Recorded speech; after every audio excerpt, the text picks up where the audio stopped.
जय श्री राम। जय हनुमान जी। हरे कृष्णा।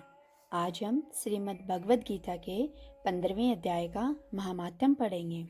इसमें श्री महादेव जी कहते हैं, हे पार्वती, अब गीता के 15वें अध्याय का महात्म्य सुनो। गौड़ देश में कृपाण नरसिंह नामक एक राजा थे, जिनकी तलवार की धार से युद्ध में देवता भी परास्त हो जाते थे। उनका बुद्धिमान सेनापति शस्त्र और शास्त्र की कलाओं का भंडार था। उनका नाम था सर्ब मेरुंड। उसकी भुजाओं में प्रचंड बल था। एक समय उस पापी ने राजकुमारों सहित महाराज का वध करके स्वयं ही राज्य करने का विचार किया। इस निश्चय के कुछ ही दिन बाद वह हेजे का शिकार होकर मर गया। थोड़े समय में वह पाप आत्मा अपने पूर्व कर्म के कारण सिंधु देश में एक तेजस्वी घोड़ा हुआ। उसका पेट सटा हुआ था। घोड़े के लक्षणों का ठीक ठीक ज्ञान रखने वाले किसी वैश्य के पुत्र ने बहुत सा मूल्य देकर उस अश्व को खरीद लिया और यत्न के साथ उसे राजधानी तक वह ले आया। वैश्य कुमार वह अश्व राजा को देने को लिए लाया था। यद्यपि राजा उस वैश्य कुमार से परिचित थे, तथापि द्वारपाल ने जाकर उसके आगमन की सूचना दी। राजा ने पूछा, किस लिए आए हो? तब उसने स्पष्ट शब्दों में उत्तर दिया, हे देव, सिंधु देश में एक उत्तम लक्षणों से संपन्न अश्व था, जिसे तीनों लोकों का एक रत्न समझकर मैंने बहुत सा मूल्य देकर उसे खरीद लिया है। राजा ने आज्ञा दी, उस अश्व को यहाँ ले आओ। वास्तव में वह घोड़ा गुणों में उच्चैश्रवा के समान था।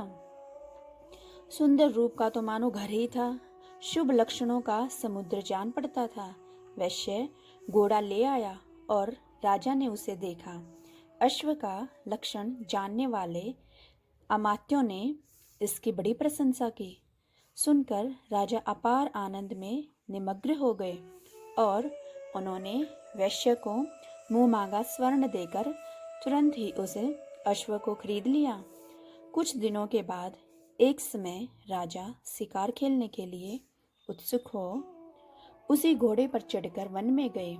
वहां मृगों के पीछे उन्होंने अपना घोड़ा बढ़ाया। पीछे पीछे सब ओर से दौड़कर आते हुए समस्त सैनिकों का साथ छूट गया। वे हिरणों द्वारा आकृष्ट होकर बहुत दूर निकल गए। प्यास ने उन्हें व्याकुल कर दिया। तब वे घोड़े से उतरकर जल की खोज में इधर उधर भटकने लगे। घोड़े को तो उन्होंने वृक्ष की डाली में बांध दिया और स्वयं एक चट्टान पर चढ़ने लगे। कुछ दूर जाने पर उन्होंने देखा कि एक पत्ते का टुकड़ा हवा से उड़कर शिलाखंड पर गिरा है। उसमें गीता के 15वें अध्याय का आधा श्लोक लिखा हुआ था। राजा उसे बाँचने लगा, अर्थात पढ़ने लगा। उनके मुख से गीता के अक्षर सुनकर घोड़ा तुरंत गिर पड़ा और अश्व शरीर को त्याग कर तुरंत ही दिव्य विमान पर बैठकर वह स्वर्गलोक को चला गया।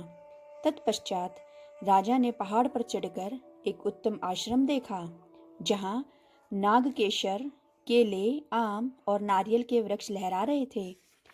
आश्रम के भीतर एक ब्राह्मण बैठे हुए थे, जो संसार की वासनाओं से मुक्त थे।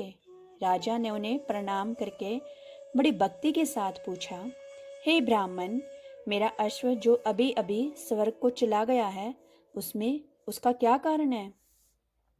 राजा की बात सुनकर त्रिकालदर्शी, मंत्रवेता एवं महापुरुषों में श्रेष्ठ विष्णु शर्मा नामक ब्राह्मण ने कहा, हे राजन, पूर्व काल में मैं तुम्हारे यहाँ जो सरबेरुमुंड नामक सेनापति था, वह तुम्हें पुत्रों सहित मारकर स्वयं राज्य हड़प लेने को तैयार था।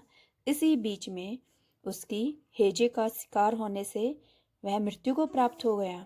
उसके बाद वह उसी पाप से घोड़ा बना था। यहाँ कहीं गीता के 15वें अध्याय का आधा श्लोक लिखा मिल गया था, उसे ही तुमने बाँचने लगे। तुमने उसे पढ़ा। उसी को तुम्हारे मुख से सुनकर वह ऐश्व स्वर्ग को प्राप्त हुआ है। तदंतर राजा के पार्श्ववर्ती सैनिक उन्हें ढूंढते हुए वहां आ पहुंचे। उन सब के साथ ब्राह्मण को प्रणाम करके राजा प्रसन्नतापूर्व वहां से चले और गीता के 15वें अध्याय के श्लोका अक्षरों से अंकित उसी पत्र को बाँच बाँच कर प्रसन्न होने लगे। उनके नेत्र हर्ष से खिल उठे थे। घर आकर उन्होंने मंत्रवेता मंत्रियों के साथ अपने पुत्र सिंहबल को राज्य सिंहासन पर अभिषिक्त किया और स्वयं 15वें अध्याय के जप से विशुद्ध चित्त होकर मोक्ष प्राप्त कर लिया। आइए अब हम गीता के 15वें अध्याय का पाठ करते हैं। जय श्री कृष्णा। कहते हैं कि आस्था की सही परीक्षा तब होती है, आस्था की सही परीक्षा तब होती है जब आप जो चाहें और भगवान वो आपको ना दे, लेकिन तब भी आपका विश्वास उनमें कम ना हो। इंसानों में होता है ना कि मैंने भगवान जी से ये मांगा, मेरी ये मन्नत पूरी कर दो, मेरी ये मुराद पूरी कर दो भगवान जी, मेरी ये इच्छा पूरी कर दो, और भगवान जी वो इच्छा कोई पूरी नहीं करते हैं, या किसी का भी कोई अधूरे काम छूट जाते हैं जो पूरे नहीं हो पाते हैं। तो सच्ची भक्ति वही है जब सुख दुख, लाभ हानि और सफलता असफलता में भी समान रूप से आप अटल रहें। जिससे भगवान पर पूर्ण विश्वास होता है, वह जानता है कि हर परिस्थिति ईश्वर की ही योजना का एक हिस्सा होती है कि आज हमारे कुछ काम पूरे नहीं हुए तो हो सकता है भगवान की कोई और इच्छा हो या हमें इससे अच्छा कुछ और मिले। कभी कभी जो हमें नहीं मिलता है वह भी हमारे भले के लिए ही होता है। यह समझना ही आस्था का असली रूप है। विश्वास वह दीपक है जो अंधकार में समय में भी हमारी राह को रोशन करता है। जब मनुष्य हर हाल में ईश्वर को स्वीकार करता है, चाहे उसकी इच्छा पूरी होती है चाहे उसकी इच्छा नहीं पूरी होती है। आज का मनुष्य क्या करता है? अच्छा, भगवान हनुमान जी ने मेरी ये इच्छा पूरी नहीं की, अच्छा राम जी ने मेरी ये इच्छा पूरी नहीं की, अच्छा जो जो जिस भी देवता को मानता है, माता रानी ने मेरी इच्छा पूरी नहीं करी, तो वो क्या करते हैं? वो भगवान को ही बदल देते हैं। ऐसा नहीं करना चाहिए, इससे हमें पाप लगता है। वह इंसान मनुष्य जो हर हाल में ईश्वर को स्वीकारता है कि अगर मेरा ये काम पूरा नहीं हुआ है तो भगवान इसको जरूर और अच्छे से करेंगे, या भगवान की इच्छा होगी कि ये मेरे लिए ठीक नहीं होगा, तब भगवान भी असली उसकी भक्ति से प्रसन्न होकर उसे सही समय पर सबसे उत्तम फल प्रदान करते हैं। ये मनुष्य को समझना चाहिए। अगर आप जैसे ज़बरदस्ती हम बोलते हैं कि नहीं भगवान जी मैं इसके इतने मंत्र पाठ करूँगा, आपके इतने जाप करूँगा, ये पूजा करूँगा, वो हवन करूँगा, आप मेरी ये इच्छा पूरी कर दो। इसका क्या मतलब होता है कि हम ज़बरदस्ती भगवान जी से मांगते हैं कि हमें दो, हमें दो, हमें दो, है ना। और जब भगवान जी दे देते हैं तो वो चीज़ हमारे पास सिर्फ कुछ समय के लिए ही होती है, और जब समय आने पर वो हमसे हमारे पास से चली जाती है या नष्ट हो जाती है तो फिर हमें दुख होता है। फिर हम क्या कहते हैं? हे भगवान जी इससे अच्छा आप ना ही देते, हे भगवान इससे अच्छा ये पूरी ना करते इच्छा। ऐसा कहता है ना मनुष्य। कितने मन होते हैं इसके, कभी इस तरफ बदलता है कभी इस तरफ बदलता है। मनुष्य को अपने भगवान पर अटल विश्वास होना चाहिए कि अगर आज इस समय मेरा ये काम पूरा नहीं हो रहा है, ये इच्छा पूरी नहीं हो रही है, तो अवश्य ही भगवान मेरे लिए कुछ और अच्छा सोच रहे हैं या अति उत्तम फल देंगे। श्रीमद् भगवद गीता के 15वें अध्याय में, जिसे हम पुरुषोत्तम योग भी कहते हैं या कहा जाता है, यह आध्यात्मिक दृष्टि से अत्यंत महत्वपूर्ण है। इसमें 20 श्लोक हैं और यह पूरा गीता का सार इसमें समाहित है। इसमें भगवान कृष्ण कहते हैं कि यह संसार एक अश्वत्थ बरगद के पेड़ के समान है, जिसकी जड़ें ऊपर हैं और शाखाएं नीचे फैली हुई हैं। इसके उपरांत श्री कृष्ण भगवान फिर बोले कि हे अर्जुन, आदि पुरुष परमेश्वर मूल वाले और ब्रह्म रूप मुख्य शाखा वाले जिस संसार रूप पीपल के वृक्ष को अविनाशी कहते हैं तथा जिसके वेद पत्ते कहे गए हैं, उस संसार रूप वृक्ष को जो पुरुष मूल सहित तत्व से जानता है, वह वेद के तात्पर्य को जानने वाला है। या हे अर्जुन, उस संसार वृक्ष की तीनों गुण रूप जल के द्वारा बढ़ी हुई एवं विषय भोग रूप कोपलों वाली देव, मनुष्य और तिर्यक आदि योनि रूप शाखाएं नीचे और सर्वत्र फैली हुई हैं तथा मनुष्य योनि में कर्मों के अनुसार बांधने वाली अहंता, ममता और वासना रूप जड़ें भी नीचे की ओर ऊपर सभी लोकों में व्याप्त हो रही हैं। अर्थात आदि पुरुष नारायण वासुदेव भगवान ही नित्य और अनंत तथा सबके आधार होने के कारण सबके ऊपर नित्य धाम में सगुण रूप से वास करने के कारण उद्धव नामक से कहे गए हैं। वे मायापति सर्वशक्तिमान परमेश्वर ही इस संसार वृक्ष के कारण है। इसलिए इस संसार वृक्ष को ऊर्ध्व मूल वाला कहते हैं। जो बरगद का पेड़ होता है ना, जैसे उसकी क्या होती है, जड़ें, उसकी जड़ें ऊपर निकलती है हमेशा। जो ऊपर निकलती हैं जड़ें, यानी कि उसका जो मूल भाग होता है उसका ऊपर होता है। तो यहाँ पे भगवान जी जो है उसका मूल भाग है, और जो उसकी नीचे शाखाएं फैली हुई हैं वे सब मानव हैं, इंसान हैं, वेद हैं, पुराण हैं, सब कुछ पूरा ब्रह्मांड है। उस आदि पुरुष परमेश्वर उत्पत्ति वाला होने के कारण तथा नित्य धाम से नीचे ब्रह्मलोक में वास करने के कारण हिरण्य गर्भ रूप ब्रह्मा को परमेश्वर की अपेक्षा अधः कहा है, और वही इस संसार का विस्तार करने वाले होने से इसकी मुख्य शाखा हैं। इसलिए इस संसार वृक्ष को अधः शाखा वाला कहते हैं। ब्रह्मा जी से ही सृष्टि उत्पन्न होती है ना हमारी। जितनी भी संसार में, सृष्टि में, इस प्रकृति में जितनी भी जीव जंतु पशु पक्षी, जितने भी प्राणी हैं, जलचर हैं, वो सब ब्रह्मा जी के द्वारा बनाए गए हैं। इस वृक्ष का मूल कारण परमात्मा अविनाशी है तथा अनादिकाल से इसकी परंपरा चली आती है, इसलिए इस संसार को अविनाशी कहते हैं। भगवान की योग माया से इस वृक्ष की शाखा रूप ब्रह्मा से प्रकट होने वाले और यज्ञ आदि के कर्मों द्वारा इस संसार वृक्ष की रक्षा और वृद्धि करने वाले एवं शोभा को बढ़ाने वाले होने से वेद पत्ते कहे गए हैं। जैसे एक पेड़ होता है ना, उसको जब उसे भोजन ग्रहण करना होता है तो वो क्या करता है, सूर्य से वो रोशनी लेता है। जो उसके पत्ते होते हैं सूर्य से वो ऑक्सीजन ग्रहण करते हैं, फिर पेड़ को जो है वो भोजन मिलता है। इसी प्रकार से जब भगवान जी हैं, जिसको मूल भाव जो है, उनके मूल भाग में जो है वो स्थित हैं, वेद पुराण पत्ते सब सब संसार को बोला गया है। भगवान की योग माया से उत्पन्न हुआ संसार क्षणभंगुर, नासवान और दुख रूप है। इसके चिंतन को त्याग कर केवल परमेश्वर का ही नित्य निरंतर अनन्य प्रेम से चिंतन करना वेद के तात्पर्य को जानता है। शब्द, स्पर्श, रूप, रस और गंध, ये पांचों स्थूल देह और इंद्रियों की अपेक्षा सूक्ष्म होने के कारण उन शाखाओं की कोपलों के रूप में कहे गए हैं। जैसे इंसान की 5 इंद्रियां होती हैं ना, शब्द जो वो मुंह से बोलता है, स्पर्श किसी भी चीज को टच करना, उसको पकड़ना, रूप, रंग, रस और गंध, स्वाद चखना, स्मेल करना, गंध क्या होती है, ये सब 5 पत्ते जैसे उस पेड़ में कोपले होती है ना, उनसे इसकी समानता की गई है, तुलना की गई है। मुख्य शाखा रूप ब्रह्मा से संपूर्ण लोकों के सहित देव, मनुष्य और तिर्यक आदि योनियों की उत्पत्ति और विस्तार हुआ है, इसलिए उनका यहाँ शाखाओं के रूप में वर्णन किया गया है।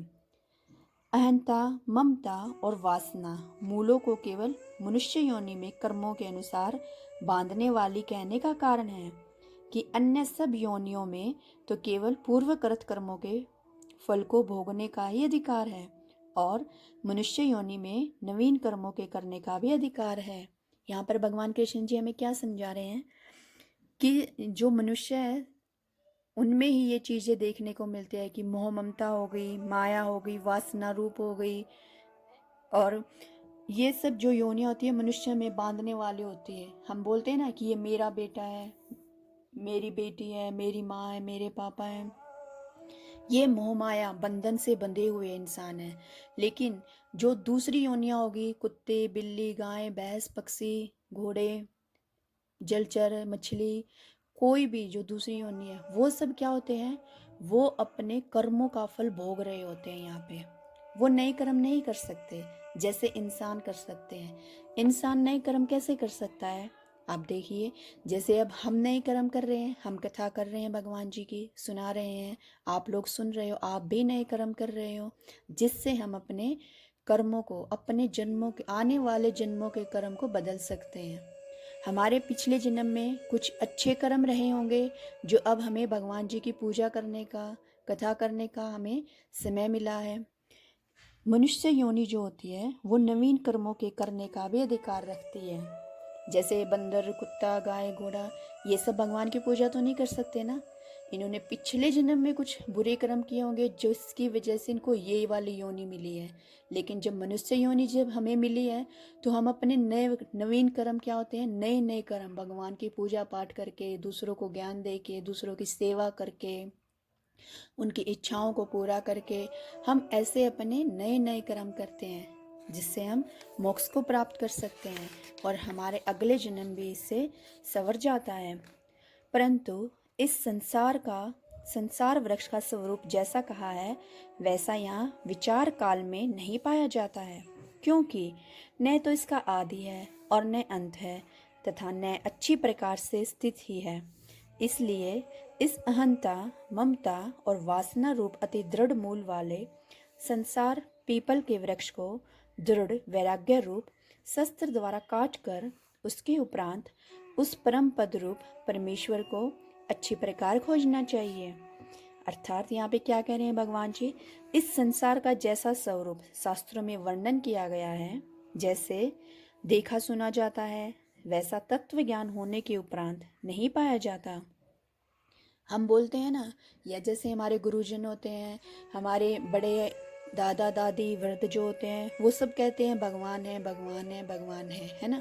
लेकिन जो हमारी नई पीढ़ी है, युवा पीढ़ी है, वो क्या कहती है? भगवान कुछ नहीं होते हैं। तो यहाँ पर क्या कह रहे हैं भगवान जी कि जैसा देखा और सुना जाता है वैसा तत्व ज्ञान होने के उपरांत नहीं पाया जाता है। जिस प्रकार आंखें खुलने के उपरांत स्वप्न का संसार नहीं पाया जाता है, इसका आदि नहीं है, यह कहने का प्रयोजन है कि इसकी परंपरा कब से चली आती है इनका कोई पता नहीं है। इसका अंत भी नहीं है, यह कहने का प्रयोजन है कि इस परंपरा कब तक चलती रहेगी इसका भी कोई नहीं पता है। और इसकी अच्छी प्रकार स्थिति भी नहीं है कि किस सिचुएशन में है आज हम। कोई कहता है भगवान है, कोई कहता है भगवान नहीं है। तो क्या स्थिति है ये? यह कहने का यह प्रयोजन है कि वास्तव में यह क्षणभंगुर और नाशवान है।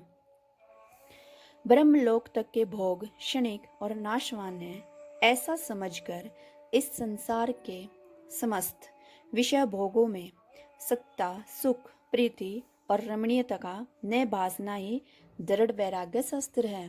अर्थात जिसको पता होता है, जो समभाव वाला होता है, समदृष्टि वाला होता है, जो सबको एक समान से देखता है, उसके लिए ये वैराग्य जीवन निष्फल होता है। वह इन सब चीज़ों में विश्वास नहीं करता है।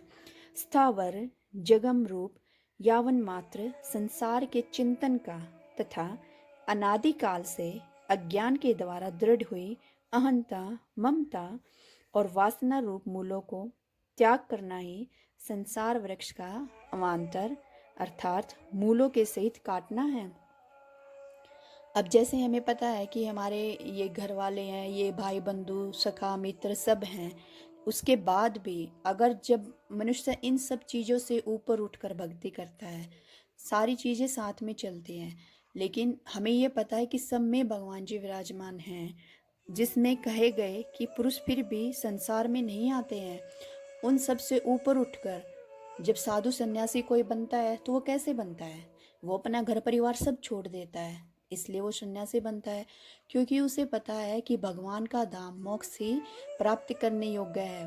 अगर मेहनत की जाए तो उसी के लिए की जाए। भगवान का नाम सुमिरो जितना हो सकता है। संसार में नहीं आते, फिर वैसे लोग वे संसार में नहीं आते जिस परमेश्वर से यह पुरातन संसार वृक्ष की प्रवृत्ति विस्तार को प्राप्त हुई है, उस ही आदि पुरुष नारायण के मैं शरण हूँ। इस प्रकार दृढ़ निश्चय करके नष्ट हो गया है मान और मोह जिनका, तथा जीत लिया है आसक्ति रूप दोष जिसने, और परमात्मा के स्वरूप में है निरंतर स्थिति जिनकी, अच्छी प्रकार से नष्ट हो गई है कामना जिनकी, ऐसे वे सुख दुख नामक द्वंद्वों से विमुक्त हुए ज्ञानी जन उस अविनाशी परम पद को प्राप्त होते हैं। यहाँ पर भगवान जी क्या कह रहे हैं? नष्ट हो गया है मान और मोह जिनका। इंसान सोचता ना कि मैं कहीं जाऊं किसी के शादी फंक्शन में तो लोग मेरा सम्मान करें।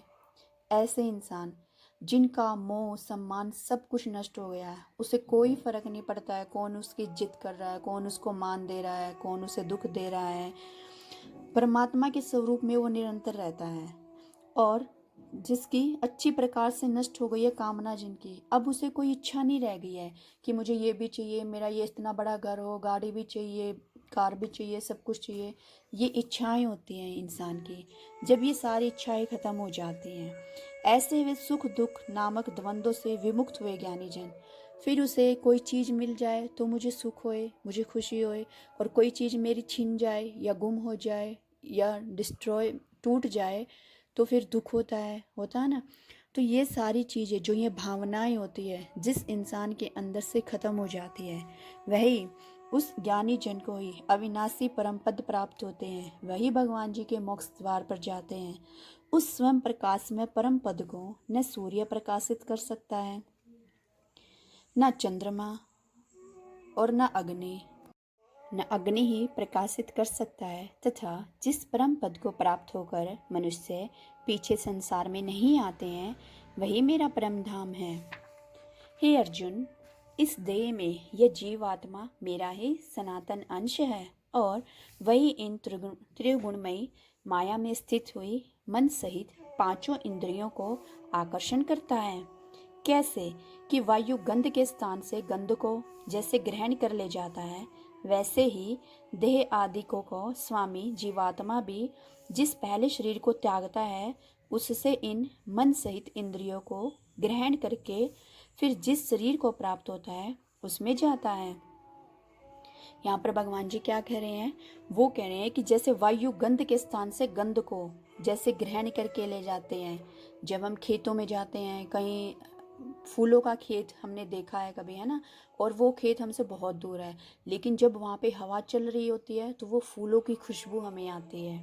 कहीं खाना बन रहा है किसी के घर में, जब हवा उस गंध को बहा ले जाती है अपने साथ, आती है ना स्मेल कहीं पे भी। जब भी हम किसी चीज़ की अच्छी सी खुशबू स्मेल करते हैं, या किसी के घर में दीप अगरबत्ती धूप जली हुई होती है और वो हवा के साथ वो धुआं जब हमारे पास आता है तो हम कहते हैं ना कितनी अच्छी खुशबू आ रही है। कहीं से हमने अपने घर में नहीं जलाई है, हमें आसपास दिखाई नहीं दे रही है वो चीज़, लेकिन उसकी खुशबू आ रही है, गंध आ रही है। वैसे ही देह दाद को स्वामी जीवात्मा भी जिस शरीर को पहले त्यागता है, अर्थात जैसे हमारा शरीर है अभी, जिस शरीर में हम हैं आज के समय में, जब हमारी आत्मा, हमारा शरीर नष्ट हो जाएगा और हमारी आत्मा भगवान के प्रभु के धाम में जाएगी, तब हम अपने साथ क्या लेके जाते हैं?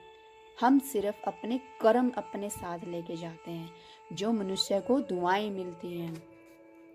उस शरीर में स्थित हुआ वह जीवात्मा श्रोत्र, चक्षु और त्वचा को तथा रसना, घ्राण और मन को आश्रय करके, अर्थात इन सब के सहारे से ही विषयों को सेवन करता है। परंतु शरीर छोड़कर जाते हुए को, अथवा शरीर में स्थित हुए को और विषयों को भोगते हुए को, अथवा तीनों गुणों से युक्त हुए को भी अज्ञानी जन नहीं जानते हैं। क्योंकि जो मनुष्य आज के समय में क्या करता है कि नहीं मैं सबसे बड़ा हूँ, या फिर मेरा शरीर सबसे अच्छा है, ये जो अभिमान होता है, घमंड होता है, क्या ये साथ लेके जाएगा? मेरी आंखें इतनी अच्छी हैं, कानों से इतना अच्छा सुनता हूँ, जब मरने के उपरांत ये सब चीज़ें यहीं रह जाती हैं। कुछ भी ये अज्ञानी जन, जो ये मूढ़ लोग होते हैं, जान ही नहीं पाते हैं। केवल ज्ञान रूप नेत्रों वाले ज्ञानी जन ही तत्व से जानते हैं, क्योंकि योगी जन भी अपने हृदय में स्थित हुए इस आत्मा को यत्न करते हुए ही तत्व से जानते हैं, और जिन्होंने अपने अंतःकरण को शुद्ध नहीं किया है, ऐसे अज्ञानी जन तो यत्न करते हुए भी इस आत्मा को नहीं जानते हैं।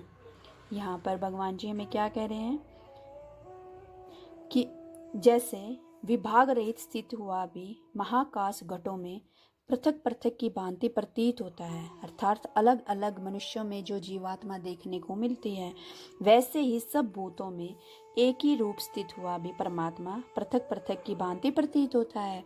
जैसे छोटा बच्चा होता है तो बिल्कुल छोटा होता है, तो हमारे दादा नानी दादी सब बोलते हैं ना कि ये छोटा बच्चा है, ये तो भगवान का रूप होता है।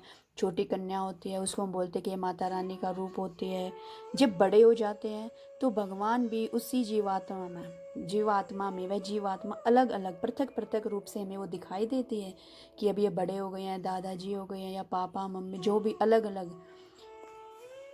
हे अर्जुन, जो तेज सूर्य में स्थित हुआ संपूर्ण जगत को प्रकाशित करता है, तथा जो तेज चंद्रमा में स्थित है और जो तेज अग्नि में स्थित है, उसको तू मेरा ही तेज जान। और मैं ही पृथ्वी में प्रवेश करके अपनी शक्ति से सब भूतों को धारण करता हूँ, और रस स्वरूप अर्थात अमृत में चंद्रमा होकर और मैं ही संपूर्ण सब प्राणियों के शरीर में स्थित हुआ वनस्पतियों को पुष्ट करता हूँ। होकर चंद्रमा की और शीतलता अपान रोशनी से आती है युक्त ना, हुआ चार प्रकार के वैसे अन्न ही को उन सब पचाता में हूँ। भी सूर्य के मनुष्य के तेज शरीर में में, जो अग्नि जठराग्नि के होती है तेज ना, में, जहाँ जहाँ हमारा सारा भोजन भगवान जी पचता ही है, विद्यमान उस है। जगह को भी भगवान जी कह रहे कि वहाँ मैं हूँ, और मैं ही सब प्राणियों के हृदय में अंतर्यामी रूप से स्थित हूँ, तथा मेरे से ही स्मृति ज्ञान और अपोहन होता है, और सब वेदों द्वारा मैं ही जानने के योग्य हूँ, तथा वेदांत का कर्ता और वेदों को जानने वाला भी मैं ही हूँ। भक्ष्य, भोज्य, लेह और चोष्य ऐसे चार प्रकार के जो अन्न होते हैं, उनमें जो चबाकर खाया जाता है वह भक्ष्य जैसे रोटी आदि, जो निगला जाता है वह भोज्य जैसे दूध, और जो चाटा जाता है वह लेह जैसे चटनी आदि, और जो चूसा जाता है वह चोष्य जैसे ऊख आदि। विचार के द्वारा बुद्धि में रहने वाले संशय, विपर्य आदि दोषों को हटाने का नाम अपोहन होता है। सर्व वेदों को तात्पर्य परमेश्वर को जानने का है, इसलिए सब वेदों द्वारा जानने के योग्य एक परमेश्वर ही हैं। हे अर्जुन, इस संसार में नाशवान और अविनाशी भी यह दो प्रकार के पुरुष हैं। उनमें संपूर्ण भूत प्राणियों के शरीर तो नाशवान और जीवात्मा अविनाशी कहा जाता है, तथा उन दोनों से उत्तम पुरुष तो अन्य ही है कि जो तीनों लोकों में प्रवेश करके सबका धारण पोषण करता है, एवं अविनाशी परमेश्वर और परमात्मा ऐसा कहा गया है, क्योंकि मैं नाशवान जड़ वर्ग क्षेत्र से तो सर्वथा अतीत हूँ, और माया में स्थित अविनाशी जीवात्मा से भी उत्तम हूँ। इसलिए लोक में और वेदों में भी पुरुषोत्तम नाम से प्रसिद्ध हूँ। हे भारत, इस प्रकार तत्व से जो ज्ञानी पुरुष मेरे को पुरुषोत्तम जानता है, वह सर्वज्ञ पुरुष सब प्रकार से निरंतर मुझ वासुदेव परमेश्वर को ही बसता है। हे निष्पाप अर्जुन, ऐसे यह अतीत रहस्य युक्त गोपनीय शास्त्र द्वारा मेरे द्वारा कहा गया। इसको तत्व से जानकर मनुष्य ज्ञानवान और कृतार्थ हो जाता है, अर्थात उसको और कुछ भी करना शेष नहीं रह जाता है। इति श्रीमद् भगवद गीता रूपी उपनिषद एवं ब्रह्म विद्या तथा योग शास्त्र विषयक श्री कृष्ण और अर्जुन संवाद में आज ही हमारा यह पुरुषोत्तम योग नामक 15वां अध्याय पूरा हुआ। इससे हमें क्या शिक्षा मिलती है कि जो संसार है, भगवान कृष्ण कहते हैं कि यह संसार एक पीपल के पेड़ के समान है, जिसकी जड़ें ऊपर परमात्मा में और शाखाएं नीचे संसार में फैली हुई हैं। इसका मतलब है कि भौतिक जगत का मूल स्रोत स्वयं भगवान जी हैं। जो मनुष्य वैराग्य रूपी कुल्हाड़ी से इस मोह रूपी पेड़ को काट देता है, अर्थात वह जब दूसरी चीजों में अपनी इच्छाएं उत्पन्न नहीं होने देता है, वह परम पद को प्राप्त हो जाता है। जैसे हवा फूलों की खुशबू को एक स्थान से दूसरे स्थान तक ले जाती है, वैसे ही जीवात्मा एक शरीर को त्यागते समय अपने मन और इंद्रियों के संस्कारों को दूसरे शरीर में ले जाती है। भगवान कहते हैं कि वे प्रकृति की हर कण कण में कैसे मौजूद हैं। जैसे प्रकाश, सूर्य, चंद्रमा और अग्नि, इनका जो तेज होता है वह भगवान का ही रूप है। पोषण, वे पृथ्वी में समाकर सभी प्राणियों को धारण करते हैं और सोम, चंद्रमा बनकर वनस्पतियों को पोषण देते हैं। पाचन, वे ही हमारे शरीर में वैश्वानर, जठराग्नि के रूप में स्थित होकर भोजन को पचाते हैं। इस अध्याय में भगवान जी ने 3 प्रकार के पुरुष तत्वों का वर्णन भी किया है। शर क्या होते हैं? संसार के सभी नाशवान शरीर। अक्षर, अविनाशी आत्मा जो होती है। और पुरुषोत्तम, जो शर और अक्षर दोनों से ही उत्तम और परे होता है। भगवान श्री कृष्ण कहते हैं कि वे इन दोनों से श्रेष्ठ हैं, इसलिए वे लोक और वेदों में पुरुषोत्तम कहलाते हैं। अंत में भगवान जी यही कहते हैं कि जो व्यक्ति इस अत्यंत गोपनीय रहस्यमय शास्त्र पुरुषोत्तम योग को जान लेता है, वह बुद्धिमान हो जाता है और उसके सभी कर्तव्य पूर्ण हो जाते हैं। अब अंत में यही कहना चाहूँगे, हम सब मिलकर भगवान जी से प्रार्थना करते हैं कि हे वासुदेव भगवान जी, हे कृष्णा, आपका बहुत बहुत शुक्रिया जो आपने हमें ये समय दिया, आपकी ये कथा पढ़ने का, पढ़ाने का, सुनने का और सुनाने का। आप हम सब पर अपनी कृपा बरसाए रखना। सभी प्रेम से मिलकर बोलेंगे, जय श्री कृष्णा, राधे राधे, हरे कृष्णा।